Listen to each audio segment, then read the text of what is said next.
पृथ्वी लोक और परीलोक की तरह ही एक और दुनिया भी है, जहाँ पर इंसान और परियां नहीं रहती, बल्कि यहाँ पर लहंगे रहते हैं और उन लहंगों को इंसानों के बारे में सब कुछ पता है, क्योंकि लहंगे की दुनिया के सभी लहंगे पृथ्वी लोक के इंसानों पर अपनी नजर जमाए रहते हैं।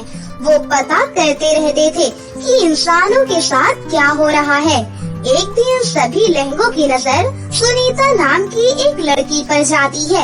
सुनीता एक गरीब परिवार की बेटी थी। सुनीता के घर में ना ही खाने के लिए अच्छा खाना था, ना ही सुनीता के रहने के लिए कोई अच्छा घर।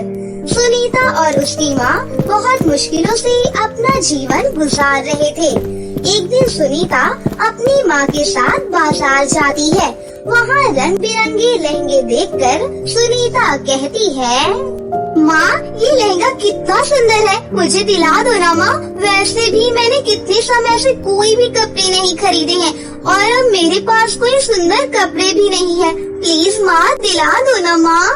पैसे न होने के कारण सुनीता की माँ उदास मन से कहती है, बेटी तुम तो जानती हो ना कि हम कितने गरीब हैं। हमारे पास इतने पैसे कहाँ हैं कि हम नए कपड़े खरीद सके। हम तो अच्छा खाना भी नहीं खा सकते। अच्छा अगली बार आऊंगी ना तब दिला दूंगी। तू अभी चल, हमें सब्जियाँ भी तो लेनी है ना। अगर सारा पैसा लहंगे में लगा देंगे तो खाएंगे क्या हम। वैसे भी मैंने आज तेरी मनपसंद सब्जी बनाने को सोचा है। अपनी माँ की बातें सुनकर सुनीता निराश होकर समझ जाती है और चुपचाप अपनी माँ के साथ चल देती है। सुनीता की ऐसी बुरी हालत देखकर सुनीता की सहेलियाँ उस पर बहुत हंसती थी और उसका मजाक बनाती थी। देखो देखो आज फिर से ये इतने गंदे कपड़े पहन कर आई है। मेरा तो मन ही नहीं करता इससे बात करने का। सुनीता तुम तो हमसे दूर ही रहो। तुम तो सही तरीके से कपड़े भी नहीं पहन सकती। रोज रोज एक ही कपड़े पहनकर आ जाती हो हमारे पास। तुझे पता है हमें तो तुझे देखकर इतनी घिन आती है, समझी। मीनल, शीतल, तुम्हें रोज इस तरह मेरा मजाक नहीं उड़ाना चाहिए। मेरी माँ बहुत मेहनत से पैसे कमाती है, लेकिन अगर पैसे नहीं बचते तो मैं नए कपड़े कैसे खरीदूंगी। तुम दोनों तो मेरी दोस्त हो ना, तुम्हें मेरी ये बात समझनी चाहिए। तुम दोनों मुझ पर यूँ हंसा मत करो प्लीज, मुझे अच्छा नहीं लगता है, क्योंकि मैं तुम्हें अपनी बहुत अच्छी दोस्त मानती हूँ। क्या कहा तूने? तू और मेरी दोस्त? माय फुट, शक्ल देखी तूने अपनी आईने में? सुंदर सी तो शक्ल है और भैंस की अक्ल है।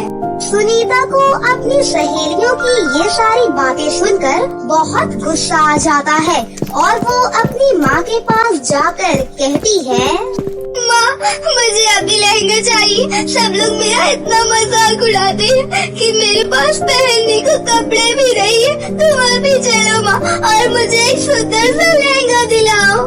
सुनीता की माँ सुनीता को समझाते हुए बात को जैसे तैसे टाल देती है।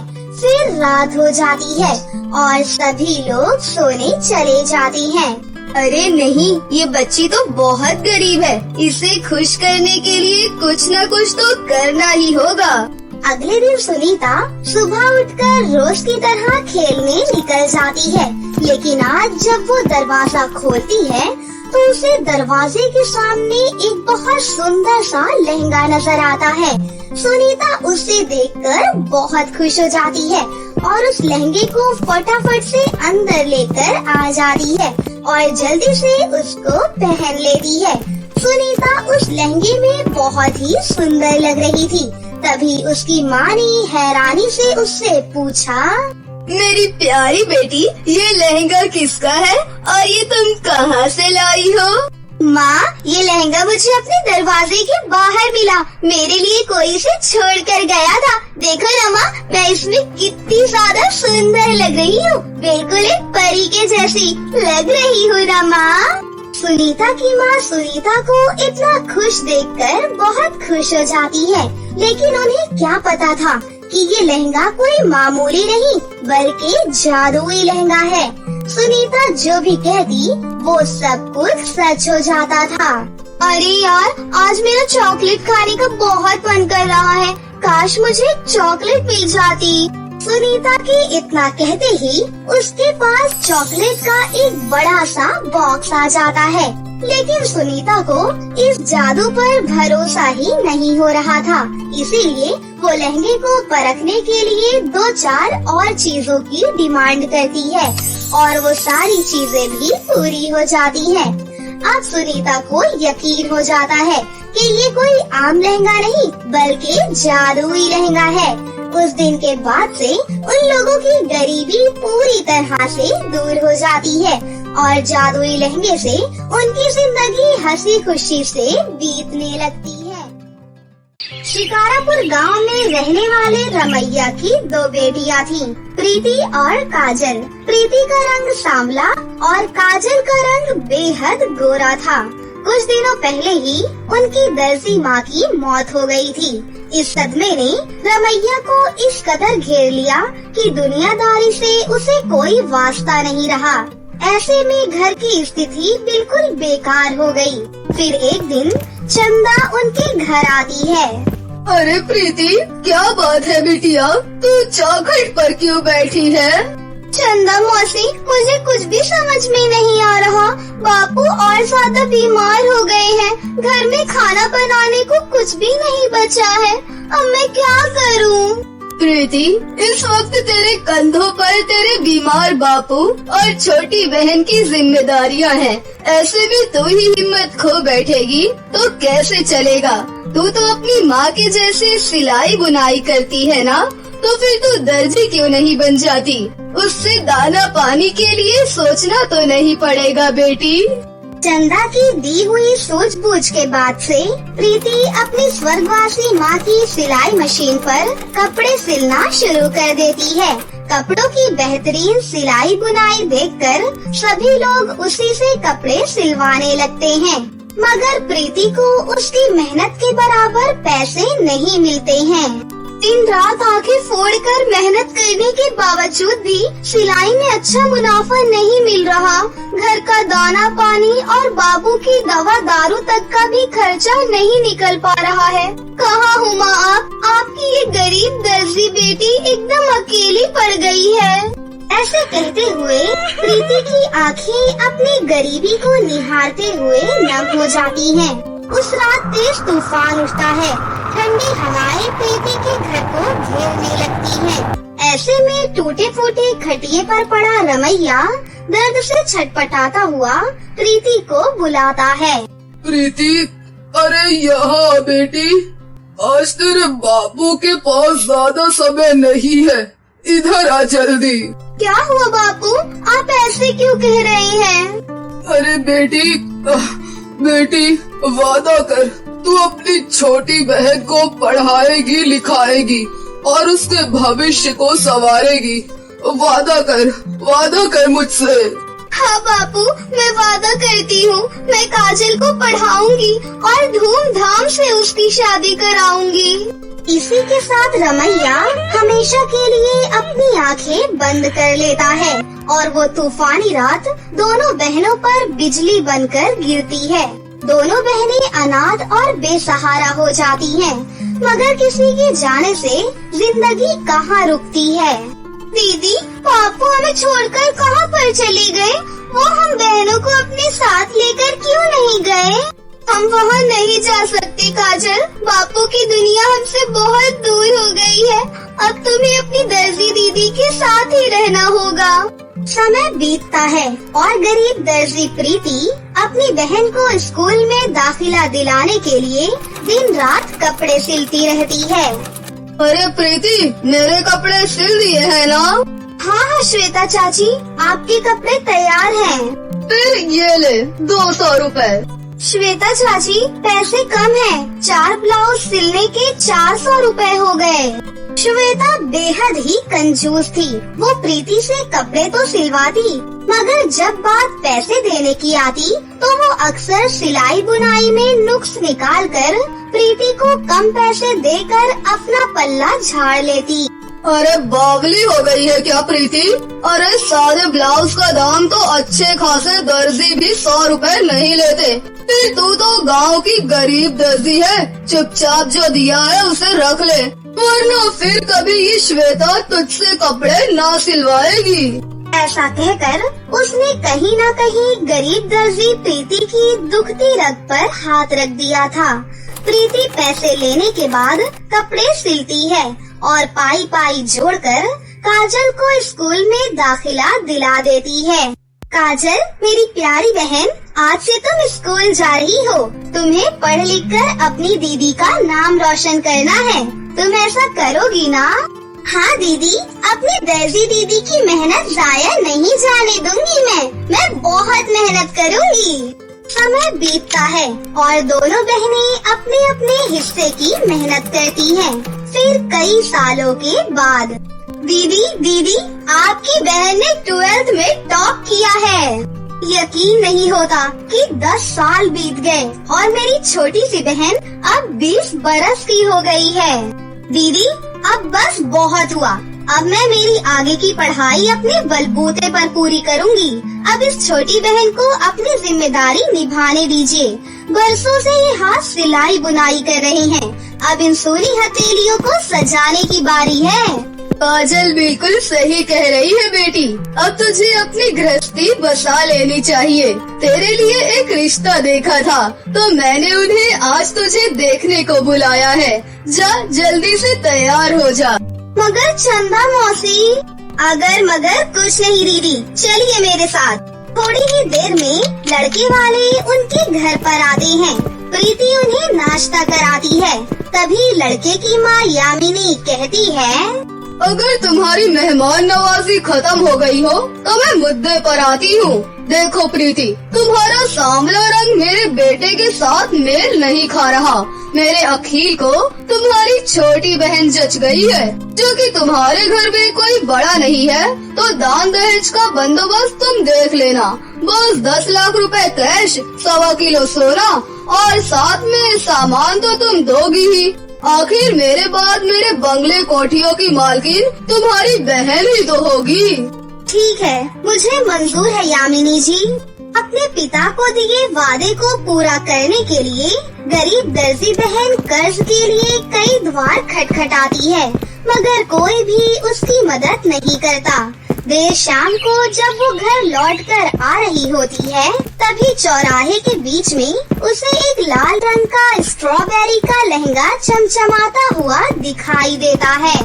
अरे, ये लहंगा तो बेश कीमती लगता है और इस पर स्ट्रॉबेरी लगी हुई है, पर ये यहाँ कैसे गिरा है? लगता है ये लहंगा ऊपर वाले ने मेरे लिए यहाँ छोड़ा है।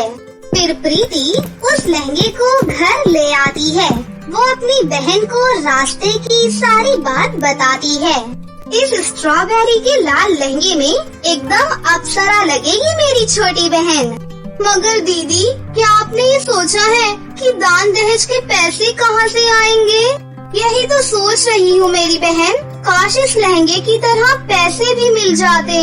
प्रीति के ऐसा कहते ही लहंगे से एक सुनहरी रोशनी पूरे घर में चमक पड़ती है और लहंगा हवा में लहराते हुए अपने अंदर से 2-2 हजार के नोटों की बौछार कर देता है, जिसे देखकर गरीब दर्जी बहन की आंखें फटी की फटी रह जाती है। अरे काजल, ये तो जादुई स्ट्रॉबेरी का लहंगा है। यकायक लहंगे पर आँख, मुंह और नाक आ जाती है।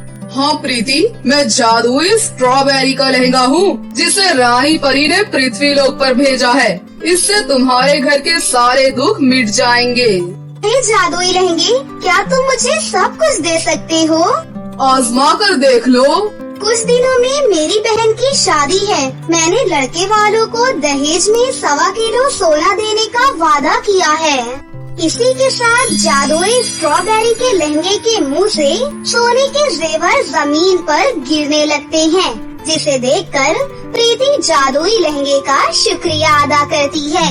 अरे वाह दीदी, ये जादुई स्ट्रॉबेरी का लहंगा तो बिल्कुल जिन के जैसा है। जो भी मांगो पलक झपकते ही पूरा हो जाता है। तब तो इससे आपका सांवला रूप भी संवर सकता है। जादुई स्ट्रॉबेरी के लहंगे, इस बार मुझे तुम्हारी जरूरत है। ध्यान से सुनो, क्या तुम मेरी दीदी को सुंदर बना सकते हो? हाँ, अगर प्रीति मुझे पहनकर शीशे के सामने खड़ी हो जाए। जैसे ही प्रीति जादुई स्ट्रॉबेरी के लहंगे को पहनकर शीशे के सामने खड़ी होती है, उसके सर के बाल से लेकर पैर तक एक सुनहरी प्रकाश में घुल मिल जाता है और कुछ ही देर के बाद जैसे ही वो रोशनी कम होती है, प्रीति का रूप गुलाबी जैसे खिल जाता है। अपना इतना गोरा रंग देखकर प्रीति खुशी से चहक उठती है। शुक्रिया जादुई स्ट्रॉबेरी के लहंगे, मेरे सामने चेहरे को इतना ज्यादा सुंदर बनाने के लिए।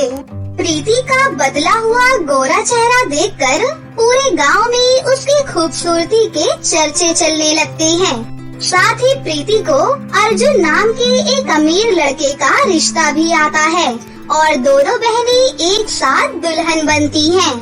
दीदी, ये जादुई स्ट्रॉबेरी का लहंगा आपकी अमानत है, इसलिए ये आपके शरीर पर ही सजेगा। बस एक आखिरी बार मेरी मदद कर दो, मुझे अपने जैसा एक सुंदर सा लहंगा दे दो।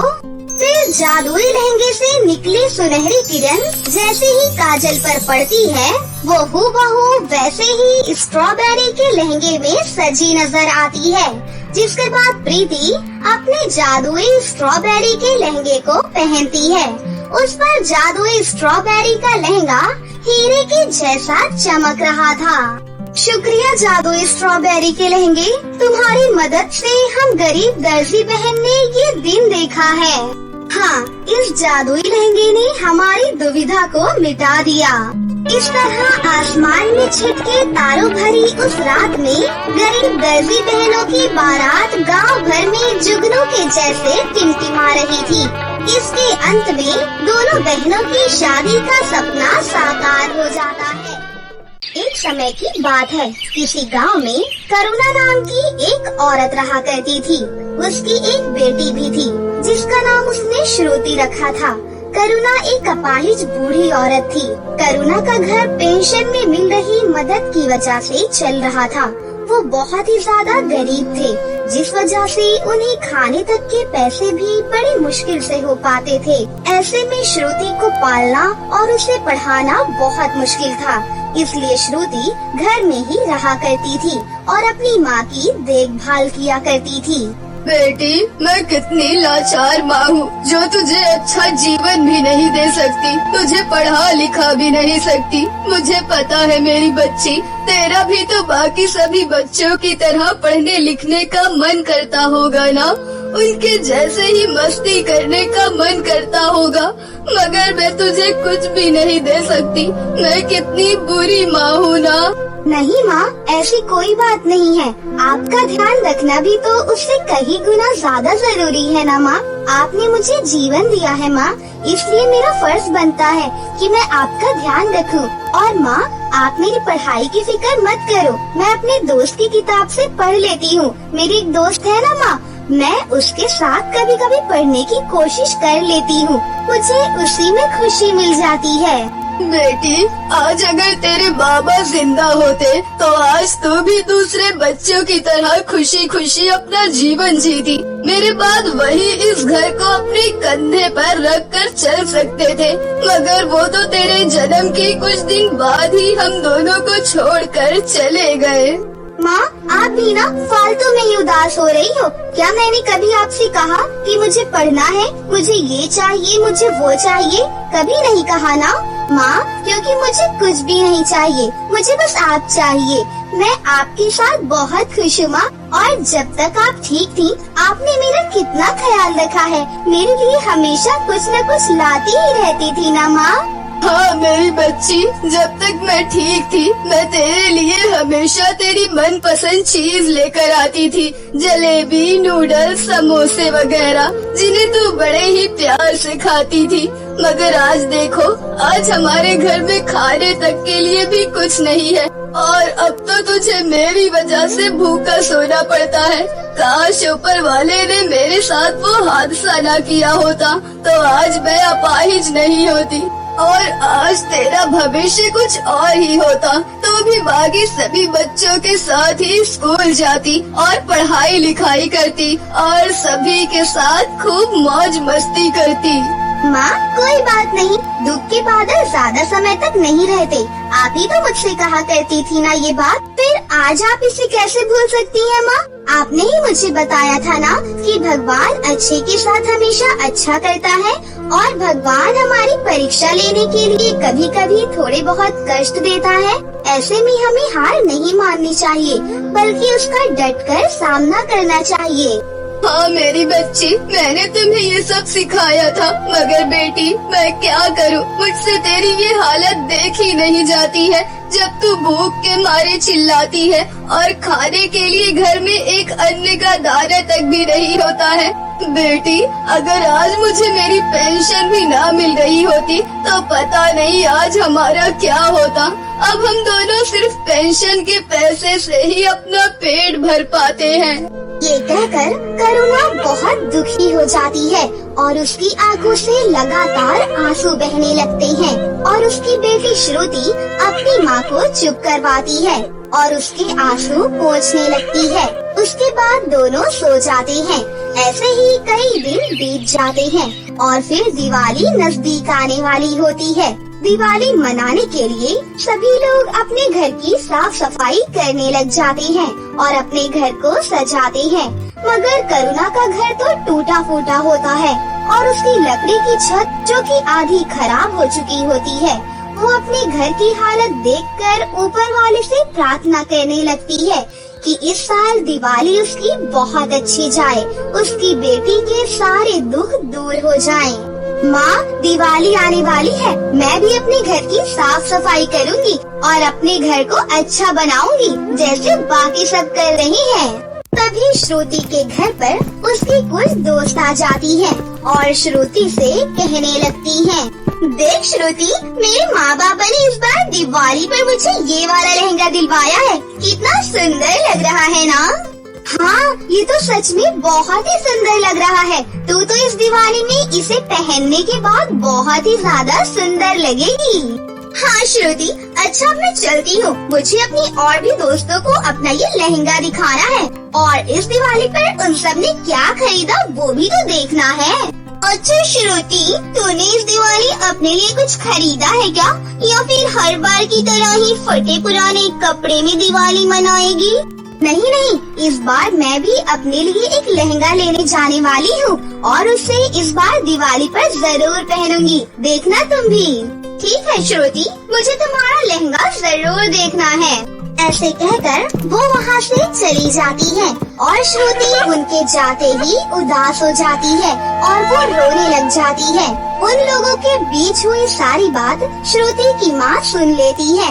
वो श्रुति को रोता हुआ देखकर कहती है, बेटी मुझे माफ कर देना, मैं तुझे एक जोड़ी लहंगा भी नहीं दिलवा सकती। मेरी बच्ची, हर बार तुझे उन्हीं फटे पुराने कपड़ों में दिवाली मनानी पड़ती है।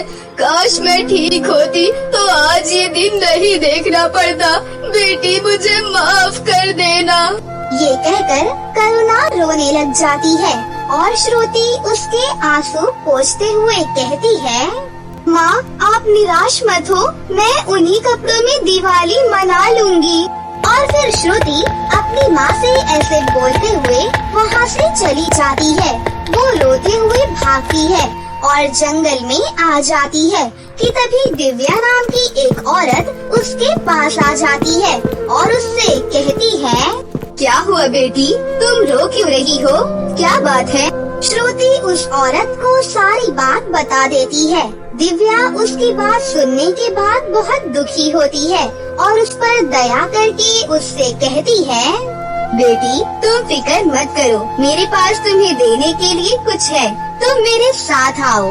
ऐसे कहकर वो उसे अपने घर ले जाती है और उसे एक लहंगा लाकर दे देती है और उससे कहती है, ये लो बेटी, इस दिवाली तुम ये लहंगा पहनोगी और दिवाली को खुशी से मनाओगी।